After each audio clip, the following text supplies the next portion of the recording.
네, 안녕하세요. 아는네커TV의 내과 전문의 유대현입니다. 그동안 영양소에 대해서 기본적인 지식을 공부를 했고, 지난 시간에 식품 라벨링을 어떻게 해석하는지에 대해서 알아봤습니다. 그렇다면 이번 시간부터는 유행하는 다이어트가 실제로 의학적으로, 과학적으로 정말 우리가 받아들일 수 있는 다이어트인지 한번 알아보도록 하겠습니다. 그 첫 번째 시간으로 혈당지수 다이어트에 대해서 알아보도록 하겠습니다. 혈당지수 굉장히 많이 들어보셨을 거예요. 그게 뭐냐라고 했을 때, 내가 50g의 포도당을 섭취를 했을 때 그 이후에 혈당이 올라가는 그 면적을 계산을 해서 곱하기 100을 한 그 지표인데요. 여기 보시면 50g의 포도당을 먹었을 때 이렇게 면적을 계산을 하고 나서 그 수치를 100으로 잡고, 내가 식품을 실제로 섭취를 하고 나서 올라가는 그 혈당 정도를 가지고 혈당 지수라는 표로 제시한 게 혈당 지수라는 거예요.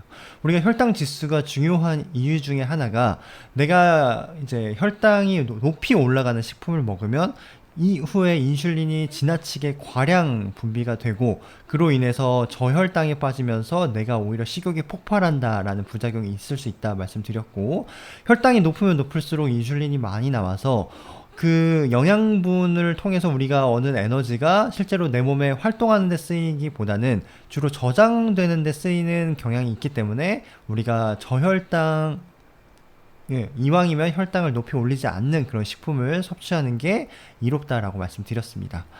그러면 우리가 혈당 지수를 가지고 저혈당 지수, 중혈당 지수, 고혈당 지수 이렇게 나뉘는데, 우리가 사실 저혈당 지수 식품을 찾아서 섭취를 해야 된다라고 하는 게 이 혈당 지수 다이어트의 가장 핵심적인 이론이겠습니다. 그래서 혈당 지수 55 미만을 찾자라고 얘기를 하고 있는데, 사실 이 혈당 지수라는 게 한계가 있는 게, 예를 들어서 내가 혈당 지수가 높은 식품을 굉장히 조금만 먹었어요. 그러면 그게 실질적으로 살이 찌는데 그닥 영향은 없겠죠. 그리고 혈당 지수가 낮은 음식이라 할지라도 굉장히 그것에 중독이 생겨서 매일 그것을 과량 섭취한다. 그러면 그 부분도 저혈당 지수라고 하더라도 살이 찔 수 있겠죠. 그런 개념을 보완하기 위해서 여기다가 양을 곱해준 값이 바로 혈당 부하 지수라는 값이겠습니다.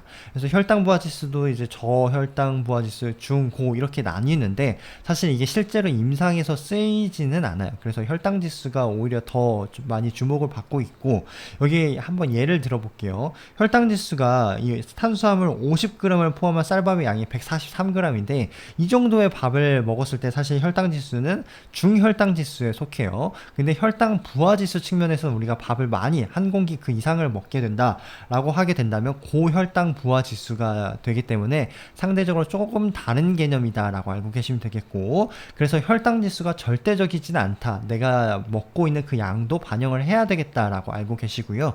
그 다음 우리가 혈당 지수 측면에서도 각 어떤 밀가루, 쌀, 보리 이런 면에서도 음식의 종류마다 혈당 지수가 달라요. 예를 들어서 우리가 같은 떡이라고 할지라도 백설기 같은 경우는 혈당 지수가 80까지 높게 올라가고, 가래떡은 50밖에 안 올라가고요. 그 다음 보리랑 우리가 옥수수 측면에서 비교했을 때 보리는 30, 옥수수는 73까지 올라가는 걸 볼 수 있습니다.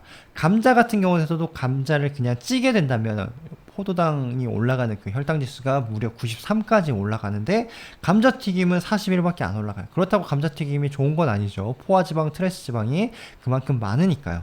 그 다음 고구마 측면에서 봤을 때 군고구마랑 찐고구마 비교했을 때 뭐가 더 당이 높이 올라갈까요? 군고구마가 무려 90까지 올라간다는 걸 볼 수 있습니다. 그래서 우리가 혈당 지수가 이렇게 요리법에 따라서, 그 다음에 음식의 종류, 같은 미래에 따라서도 어떤 음식을 만드느냐에 따라서 혈당 지수가 갈릴 수 있다라는 걸 알아두시고요.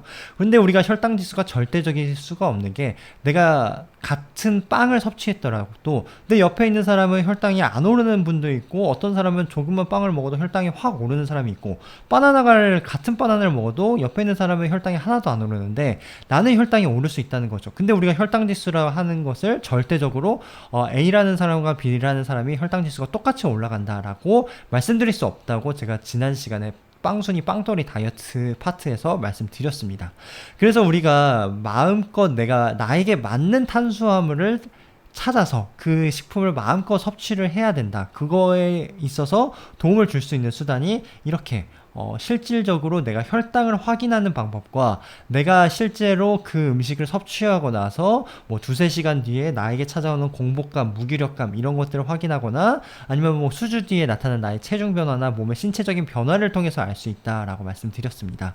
그래서 혈당 지수라는 것은 절대적이지 않고 내 몸에 일어나는 그 변화에 더 민감한 게 저는 중요하다라고 생각을 합니다. 그래서 이 혈당 지수 다이어트가 미국에서 이제 매해마다 이제 순위를 매기는데 다이어트 식단 중에서 전체 한 50개 정도가 있어요. 50가지의 다이어트 중에서 20위를 차지했는데 그 이유를 살펴보니까 사실 실질적으로 이 혈당지수 다이어트를 시행해 봤을 때 단기간 살이 빠지는 효과나 뭐 장기간 측면에서 봤을 때 그닥 효과는 없는 것 같다. 하지만 뭐 건강엔 좋은 것 같고 사실 혈당지수를 내가 식품을 먹을 때마다 어떤 표를 이렇게 들고 아, 이 식품은 먹어야 되고 아, 이 식품은 혈당지수가 낮네 높네 이런 것을 일일이 확인하기 어렵기 때문에 사실 따르기는 조금 제한이 있다라고 얘기해서 종합 20위를 차지했습니다. 그래서 결론은 혈당 지수는 절대적이지 않다라고 말씀드릴 수 있겠고 내 몸에 일어나는 그 식품을 섭취했을 때 일어나는 변화에 더 집중해 보는 게 어떨까 하는 게 저희 생각입니다. 지금까지 경청해 주셔서 감사합니다.